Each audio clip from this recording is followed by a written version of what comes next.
National president बहुजन मुक्ति party और जनाब शौकत अली साहब जो AIM के यूपी के अध्यक्ष हैं। फिर से रिपीट करें, तो हम तमाम ने मिलकर ये फैसला किया है कि हम लोग उत्तर प्रदेश के आने वाले विधानसभा में हम सब लोग मिलकर चुनाव में हिस्सा लेंगे और तकरीबन 95% सीट्स पर जहां पर हमारे कैंडिडेट होंगे, किस पार्टी के होंगे, तय हो चुका है। तीसरी बात हमने तय की है कि अगर उत्तर प्रदेश की जनता हमको अपने आशीर्वाद से, अपनी दुआओं से और अपने वोटों से कामयाब करती है तो ये जो अलायंस बना है इसके कन्वीनर जनाब बाबू सिंह कुशवाहा साहब रहेंगे और उसमें ये भी तय किया गया है कि अगर उत्तर प्रदेश की जनता इस अलायंस को, इस मोर्चे को सत्ता देती है तो ये तय हुआ है कि 5 साल के टेन्योर में 2 मुख्यमंत्री होंगे, एक OBC समाज के और एक दलित समाज के, और 3 डिप्टी CM होंगे जिसमें मुस्लिम समाज का भी होगा। तो ये 4 अहम बातें मुझे आप तक बताना था, आप तक पहुंचाना था। अब मैं माइक देता हूं जनाब बाबू सिंह कुशवाहा साहब को, मैं माइक देता हूं जनाब श्री वामन मिश्राम साहब को जो राष्ट्रीय परिवर्तन मोर्चा के अध्यक्ष हैं। वो आपसे बात करेंगे।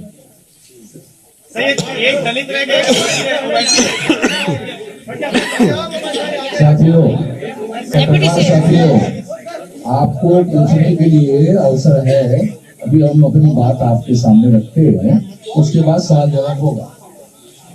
मैं केवल एक बात कहना चाहता हूं कि ये सारा गठबंधन जो है हम लोगों ने मिलकर किया, इसमें अभी जो महत्वपूर्ण 5-6 पार्टियां हैं और उसके साथ साथ और भी दल इसमें आ सकते हैं, इसके लिए अभी दरवाजे बंद नहीं है।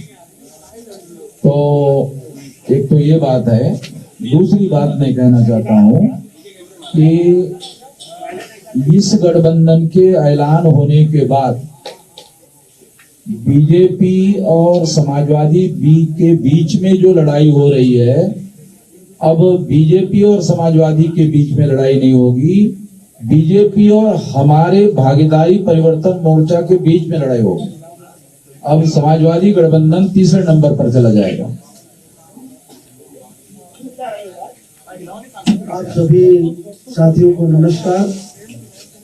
साथियों, अभी जनाब ओवैसी साहब ने और बावन मिश्राम साहब ने जो हम लोगों ने भागीदारी संकल्प मोर्चा, भागीदारी परिवर्तन मोर्चा बनाया, इसके बारे में आपको जानकारी दी।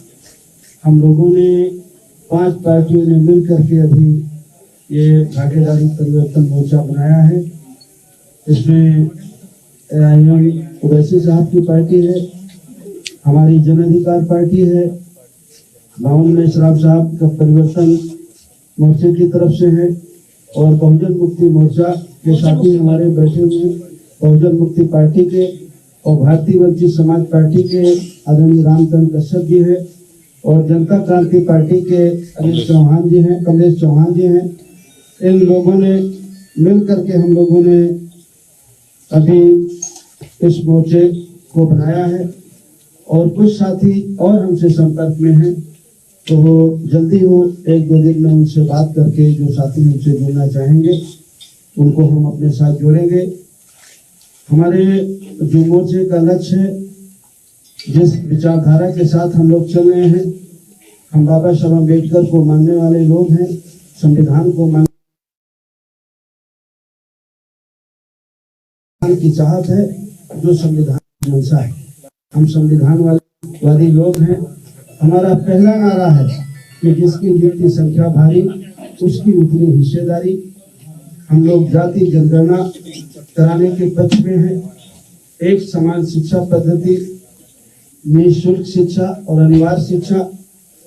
नई शिक्षा नीति के आड़ में जैसे पिछले साल कोरोना महामारी की जब शुरुआत हुई और 2 महीने सबको पूरे देश को बंद करके अंदर रखा गया, उस 2 महीने में जो 4-5 कानून बने, एक कृषि का कानून बना जिसको अभी वापस लिया गया, 1 साल किसान आंदोलन करते रहे। उसी तरह कृषि के बाद बिजली का कानून बना, लेबर एक्ट बना और नई शिक्षा नीति भी बनी। वो नई शिक्षा नीति ऐसी है कि जिस दिन वो जमीन में उतरेगी उस दिन आप हम सभी को पता चलेगा कि वो हमारे हित में है या हमारे बच्चों के नुकसान में। हम जहाँ तक समझ पाते हैं वो नई शिक्षा नीति भी कृषि कानून की तरह वो भी हमारे और आपके बच्चों के हित में नहीं है। पिछड़ों का जो रिजर्वेशन रोका गया उसको शुरू किया, लेकिन पूरी तरह नहीं शुरू किया, वो शुरू होना चाहिए। निजी क्षेत्रों में भी SC, ST, OBC का रिजर्वेशन लागू करने के पक्ष में हैं हम लोग। और जो अभी किसान की जो फसल खरीदी जाती है उसके लिए जो उनकी मांग थी कि सरकार एक गारंटी कानून बनाए कि उससे कम में खरीद न हो। हम चाहते हैं कि अगर इस देश प्रदेश की महान जनता हम लोग उत्तर प्रदेश में भागीदारी परिवर्तन मोर्चा को अगर अपना सहयोग और पक्ष देती है तो हमें चाहेंगे कि उनकी उपज का सही मूल्य मिले, मूल्य की उसकी गारंटी दी जाए, किसानों को खाद बीज सस्ता हो, सिंचाई किसानों के लिए फ्री हो, घरेलू बिजली गरीब और कमजोर की फ्री हो, किसानों के गन्ने का भुगतान हो, छोटे दुकानदार जो मझोले दुकानदार हैं और किसान हैं उनके जो कर्जे हैं वो माफ किए जाएं। कानून व्यवस्था की बहुत बड़ी बात है उत्तर प्रदेश में, चाहे वो समाजवादी पार्टी का शासन रहा हो, चाहे आज भारतीय जनता पार्टी का शासन हो, कानून व्यवस्था की स्थिति बहुत खराब है, बहुत दयनीय है। तो हम लोगों की चाहत है कि कानून व्यवस्था अगर इस प्रदेश की जनता हमारे मोर्चे को सफलता देती है तो हमारी पहली प्राथमिकता होगी इस प्रदेश की कानून व्यवस्था से होती जाए, हमारी बहन बेटियों को सुरक्षा मिले, अन्य पिछड़े वर्गों को SC, ST को, माइनॉरिटी के जो गरीब बच्चे हैं उनको जो स्कॉलरशिप है वो मिले। पुरानी पेंशन बहाली का एक मामला आया है, कुछ लोगों ने कहा है कि हम पुरानी पेंशन बहाल करेंगे, लेकिन इस बारे में मैं एक बात कहना चाहता हूँ। जब इस देश के प्रधानमंत्री माननीय अटल बिहारी वाजपेयी जी थे, उन्होंने पुरानी पेंशन को बंद कर दिया था, अब पेंशन नहीं दी जाएगी ऐसा उन्होंने कानून बनाया था।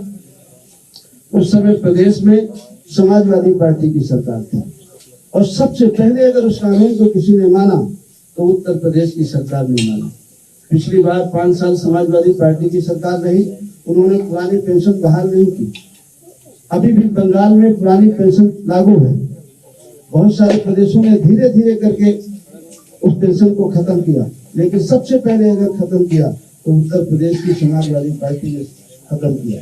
आज वो जरूर कहते हैं कि पुरानी पेंशन, लेकिन वो करेंगे या नहीं करेंगे, लेकिन अगर इस मोर्चे को लोग सहयोग देते हैं, बहुमत देते हैं, तो ये मोर्चा जरूर पुरानी पेंशन को बहाल करेगा। ऐसी कुछ मुद्दों के साथ हम लोग चुनाव में जा रहे हैं। हमारे सीटों के बंटवारे में कोई विवाद नहीं है, लगभग 90-95% सीटों पर हम लोगों ने काम कर लिया है। कुछ लिस्टें हमारी जारी भी हो गई हैं। आने वाले 2-3 दिन में हमारी सारी लिस्टें जारी हो जाएंगी। बस यही कुछ बातें आपको जानकारी में देना था। ओवैसी जी, आप कहते थे कि मुसलमानों का मुख्यमंत्री उत्तर प्रदेश में होना चाहिए, लेकिन इस बार जो मुख्यमंत्री बनाएंगे उसमें एक भी मुसलमान नहीं रहेगा। कहाँ कहा था हमने? हमेशा से आप कहते रहे। नहीं, कहाँ कहा था बताइए, किसने कहा? हमने कहा था कि हिस्सेदारी की लड़ाई है और हमारे राष्ट्रीय स्पोक्स पर्सन आसिम अखार साहब ने ये कहा था कि डिप्टी CM एक मुसलमान होना चाहिए। वही कंसिस्टेंटली हम लोग कह रहे हैं। राष्ट्रीय उलमा काउंसिल की बात नहीं की, पीस पार्टी से नई बात की, अभी आपने मोहम्मद मिश्रा साहब से सुना कि दरवाजे खुले हैं। ठहरिए, वक्त इंतजार करिए, मालूम होगा। वीआईपी पार्टी भी आ रही है आपके साथ? कुशवाहा साहब, जी वीआईपी पार्टी भी आ रही है क्या? आपने बहुत सारी कोशिश कवायद की, आप जो है आखिरी मौके पर जो इस साल के साथ आप आए हैं, ये विकल्पहीनता मजबूरी का गठबंधन है या पहले से आप उस पर काम कर रहे थे? ऐन मौके पर आप ये मजबूरी का गठबंधन नहीं है।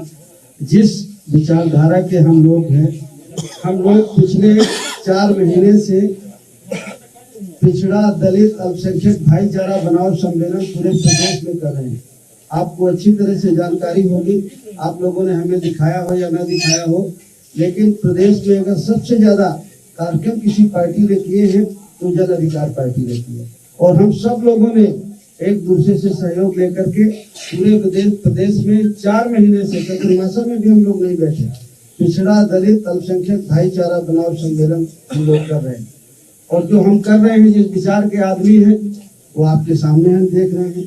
देख लीजिए, पिछड़ा भी है, दलित भी है, अल्पसंख्यक भी है। इसमें से मुख्यमंत्री का चेहरा कौन होगा? क्योंकि भाजपा में तो सीएम योगी आदित्यनाथ है, सपा और आरएलडी के गठबंधन में अखिलेश यादव है, आपके गठबंधन में कौन मुख्यमंत्री का चेहरा है? देखिए, अब हमारे गठबंधन में अभी तो मुझे आप लोगों ने कहा है कि मैं संयोजक हूँ, बाकी अब आप लोग से पूछ लीजिए। अभी आप लोगों के सामने हम लोगों ने सलाह मशवरा करके घोषित करने के लिए ओवैसी साहब को कहा था, और ओवैसी साहब ने घोषित किया कि इस गठबंधन के 2 मुख्यमंत्री 5 साल के टेन्योर में होंगे। एक पिछड़े वर्ग में बाबू सिंह जी है और एक दलित का होगा, यानी शेड्यूल कास्ट का होगा, उसका चेहरा घोषित किया जाएगा। और 3 डिप्टी सीएम होंगे, उसमें डिप्टी सीएम एक मुस्लिम होगा। बाकी 2 लोगों के नाम जो है वो 2-3 दिन के अंदर घोषित किए जाएंगे। क्या चंद्रशेखर आजाद एक मिनट लगातार डेलीगेशन की बात करते हैं तो मुस्लिम अरे, से क्यों नहीं होगा? 2 मिनट। फिर उसके बाद में अभी और भी कई लोग हैं, जैसे भागीदारी मोर्चा बना था, आप लोगों को मालूम है, भागीदारी मोर्चा बनाया था, ओम प्रकाश जी ने बनाया था। मगर वो तो बाबू सिंह जी भी उसमें थे, मगर सामने चेहरा जो था वो इनका था। वो जो है वो केवल वो चले गए, बाकी सारे भागीदारी मोर्चा के लोग इसी में शामिल है। इसके अलावा अभी और माइनॉरिटी के हो या और बैकवर्ड क्लासेस के तमाम छोटे मध्यम प्रादेशिक स्तर के दल है जो इसमें शामिल किए जा सकते हैं आने वाले समय में। वैसे साहब, एक सवाल ये एक सवाल लेना चाहेंगे। किसको पूछना है? मुझे पूछना है, एक सवाल आपसे लेना चाहेंगे। कुशवाहा साहब से। जी। एक सवाल ये है कि स्वामी प्रसाद मौर्य ने अभी एक बड़ा ही मन से भी घोषणा की, जिसके साथ हम जाते हैं वहां पे सरकार बनती, उसकी हम सरकार बनाते हैं। तो उन्होंने अपने आप को किंग मेकर घोषित कर दिया है चुनाव से पहले। आपको इसके क्या मायने दिखाई देते हैं? क्या आपको लगता है कि उनकी बात में दम है? नहीं, अगर वो कह रहे होंगे तो होंगे, अब उसमें हम क्या कह सकते हैं? वैसे ही इधर ले सवाल सर, सीटों का कुछ फाइनलाइजेशन हुआ है? सीटों पे कुछ फाइनलाइजेशन हुआ है सर? हाँ, सीटों का हो गया। कितनी सीटों पर लड़ रहे हैं? 95 सीटों पर हमारा 95% सीटों पर हमारा सवाल सुन लीजिए पहले पूरा। एक मिनट। सवाल तो सुन लीजिए पहले पूरा सर। कितनी सीटों पर लड़ रहे हैं? क्योंकि 403। पहले फेज की पोलिंग के लिए नामांकन खत्म हो चुका है, अब वो सीटें खत्म हो हाँ, गई हैं। नामांकन हो गया दूसरे में हमारा। चल रहा है, तो सर, टोटल काउंटिंग कितनी है सीटों पर? 403 अरे सुन तो लीजिए, सवाल तो सुन लीजिए सर। खत्म कितना करेंगे? सवाल लंबा कितना सवाल कर रहे हैं? आप 100 सीटों अरे पर सवाल चुनाव इतना जा रहा हम सर, बीच में देखो, अरे अब बस सवाल समझ गया आपको, छोड़ दिया, हम बोलते हैं। हाँ, छोड़ सुनिए, अब सुनिए। जी बताइए। और कुछ बोलना है? ना अभी लंबा करेंगे फिर। 403 सीटों पर हमारा गठबंधन चुनाव लड़ेगा, पहली बात। उसमें से 95 सीटों पर हम लोगों का कंसेंसस हो गया है, 95% सीटों का, ठीक है। 5% सीटों पर 3 दिन के अंदर नाम के साथ लिस्ट घोषित की जाएगी, ये बात है। अभी ओबीसी साहब, मेरा सवाल आपसे है, 100 सीटों की बात कही थी, आपकी अपनी सीटें बना रहे हैं। देखिए, लोग भी हैं। हमारी बाबू सिंह कुशवाहा साहब की, वामन मिश्राम साहब की, परविंदर प्रताप सिंह साहब की, कमलेश चौहान साहब की, रामचरण कश्यप साहब की, रामकरण कश्यप साहब की, हम लोगों की बातचीत बहुत दिन से चल रही है। तो ये फर्स्ट फेज सेकंड फेज आप उस चक्कर में मत पड़िए। अरे तो एक ही अरे सर सर अरे इतना बॉक्सिंग मैच हो रहा है क्या? इतना खबर रखिए। ये हमारी बातचीत पहले से चल रही है। फर्स्ट फेज में कौन कहां से लड़ेगा, किस विधानसभा से लड़ेगा, सेकेंड फेज में, थर्ड फेज में, फोर्थ फेज में, फिफ्थ फेज में, 6, 7 ये सब तय हो चुका है। तो इसमें आपको कोई ताज्जुब या परेशानी की बात नहीं होनी चाहिए। ये तय हो चुका है। अभी वामन मिश्रा साहब ने और हमारे कन्वीनर साहब ने कहा कि 95% सीटों पर पूरा तय हो चुका है कौन कहां से लड़ेगा। हम कहीं नहीं जा रहे। मेरा है कि आपने कहा कि दलित सीएम और आपने कहा ओवैसी सीएम, सवाल ये मुस्लिम सीएम क्यों नहीं, पहला और दूसरा क्या चंद्रशेखर को भी साथ ले रहे हैं क्या? ये दो सवाल एक साथ कर रहे हैं। नहीं, अब ये अभी आपके सामने हमको टेलीफोन आ रहा भाई। अरे बोलेंगे ना, चंद्रशेखर का हमको टेलीफोन आ रहा तो हम बता देते हैं। बोल दो ना, सुन लो। चंद्रशेखर का हमको टेलीफोन आ रहा है, बार बार टेलीफोन आ रहा है। तो बात हुई है तो वो जो हमने पहले कहा ना, ये दरवाजे खुले हैं तो फिर वो बातें होंगी ना। चलो आप पूछ लीजिए।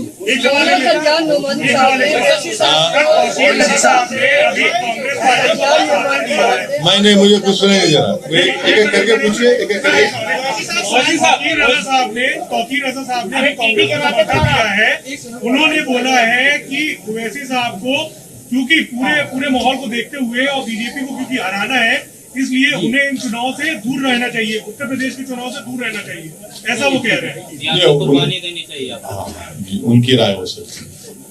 मेरा सवाल ये है, हाँ बोलिए विशाल। मेरा सवाल ये है कि कल प्रियंका गांधी वाड्रा ने जब प्रेस कॉन्फ्रेंस की तो उन्होंने कहा कि पोस्ट पोल अलायंस के लिए कांग्रेस के दरवाजे हैं वो खुले हुए हैं, और जब मुख्यमंत्री के बारे में पूछा गया तो उनका कहना था कि मुझसे ज्यादा बेहतर चेहरा आपको उत्तर प्रदेश में क्या नजर आता है? और ये भी कहा कि जरूरत पड़ेगी तो समाजवादी पार्टी को दे सकते हैं समर्थन। मैं कांग्रेस तरफ से कुछ नहीं बोल सकता।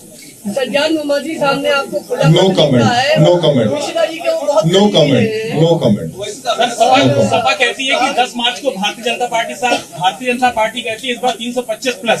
आप बताइए कि उत्तर प्रदेश के चुनाव में क्या होने जा रहा है? ये तीसरे स्टेज की लड़ाई के लिए देखिए, ये जो लड़ाई है ये पूरे कमजोर लोग मिलकर एक ताकत बन रहे हैं, और ये 99% वर्सेस 1% की लड़ाई है। जो 99% है और 1% संघ है, ये उसकी लड़ाई है। आपने पहले कहा था 100 सीटों पर लड़ेंगे। हाँ, अरे आप लिस्ट देखते जाइए ना। 403 से अरे हमारे पूरे नंबर आ जाएंगे, पूरे नंबर आ जाएंगे आपके पास। क्यों आप फिक्र मत रहिए, मुतमईन रहिए। मुस्लिम सीएम के इशू पर आप कुछ बता नहीं रहे हैं कि वो पश्चिम में बड़ी दावेदारी आपकी। सुनिए, ये बात तय हो चुकी है, जिसका जिक्र अभी हमारे कन्वीनर साहब बाबू सिंह कुशवाहा साहब ने कहा, वामन मिश्रा साहब ने कहा, उसी पर हम आए। सर, आजम खां की रिहाई के हवाले से आजम खां की रिहाई के हवाले से आप आवाज बुलंद किए हैं। अब्दुल्ला आजम ने कहा है कि अगर हमारे सच्चे हमदर्द हैं तो उनको उनकी वजह से जो सियासी नुकसान हो रहा है उससे देखना चाहिए। तो उनको अपना नुकसान किससे हुआ पहले समझ लें। उनको किससे नुकसान हुआ वो उस बात को समझ लें। कुछ ऐसी सीटें हैं जिसमें बाबू सिंह कुशवाहा जी पार्टी और ना, नो, नहीं है, बिल्कुल नहीं है, सब क्लियर है। लेकिन पश्चिमी उत्तर प्रदेश में आरएलडी और सपा के ऐसे कैंडिडेट्स हैं जो कि सपा के भी नामांकन हो रहा है और आरएलडी का भी नामांकन हो रहा है। क्या सिर्फ प्रोटोकॉल की शुरुआत नहीं हो गई है? अच्छी बात है ना, मुबारक हो उनको। मुबारक हो। बल्कि उनका हसनपुर का जो कैंडिडेट है माशाल्लाह से वो तो आरएसएस के हैं और उनकी फोटो भी आई है। और माशाल्लाह से जो लोनी के आरएलडी के कैंडिडेट हैं उनके ताल्लुक से कहा गया कि दिल्ली के नॉर्थ ईस्ट के राइट्स में भी उनका जिक्र खैर आ रहा है, वो बता दें वो भी।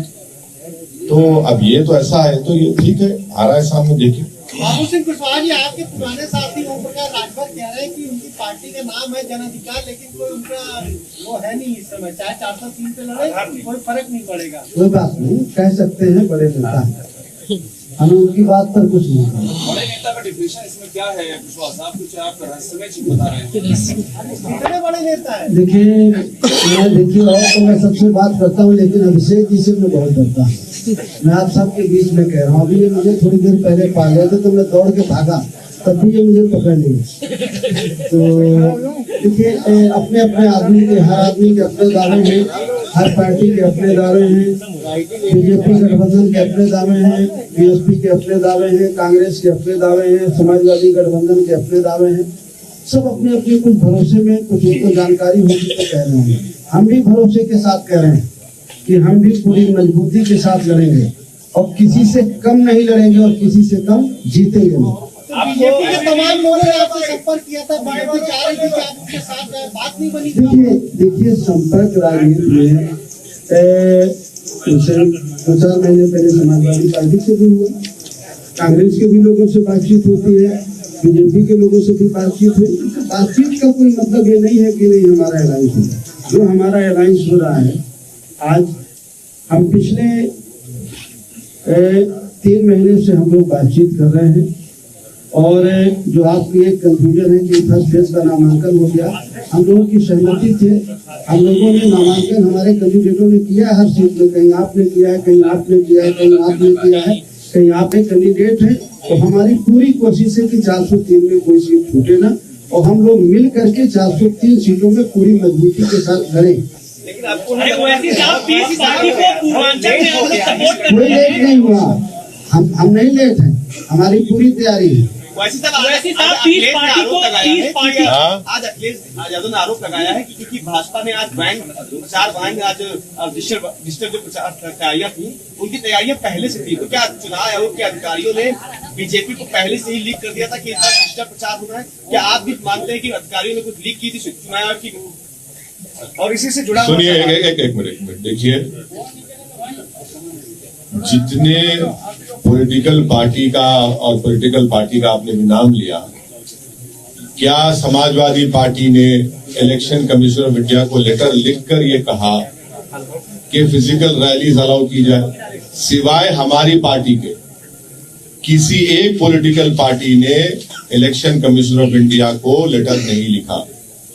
मैं शुक्रगुजार हूं इलेक्शन कमीशन ऑफ इंडिया के चीफ इलेक्शन कमिश्नर का कि हमारी उनसे नोटिफिकेशन आने के 2 दिन के अंदर वो हमसे फोन पर बात किए। हमने उनसे रिक्वेस्ट किया कि सर आप कम से कम एक पॉलिटिकल पार्टी को एक विधानसभा में 500 लोगों के साथ फिजिकल रैली करने की इजाजत दीजिए, पूरा कोविड नॉर्म्स को फॉलो करते हुए।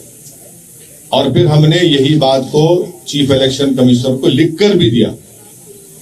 हमने कहा कि फ्री एंड फेयर इलेक्शन का मतलब यह है कि सबको एक लेवल प्लेइंग फील्ड मिले, तो आपको भी लिखकर देना चाहिए था, आपने क्यों लिखकर नहीं दिया? हमने तो लिखकर दिया है और हमको यकीन है कि इलेक्शन कमिश्नर उस पर गौर करेंगे और उस पर एक फैसला लेंगे। अब जब किसी पॉलिटिकल पार्टी को फिजिकल रैली की और पदयात्रा की परमिशन नहीं है, तो फिर हमको जो कर सकते हैं वो करना पड़ेगा ताकि हमारा मैसेज, हमारा पैगाम जनता तक पहुंच सके। आज बीजेपी नहीं है, मगर हमारे तालुका शिवपाल यादव साहब से पर्सनली और रहेंगे इंशाल्लाह। आज बीजेपी ने चुनावी रथ निकाला है, करीब सैकड़ों, जिसमें पोस्टर लगे हैं, एलईडी लगी हुई है। आपने कहा तो चुनाव आचार संहिता का उल्लंघन नहीं? अगर वो परमिशन नहीं लिए हैं ईसीआई से तो जाहिर एक्शन लेना चाहिए। अगर परमिशन लिए मुझे नहीं मालूम, ये नहीं।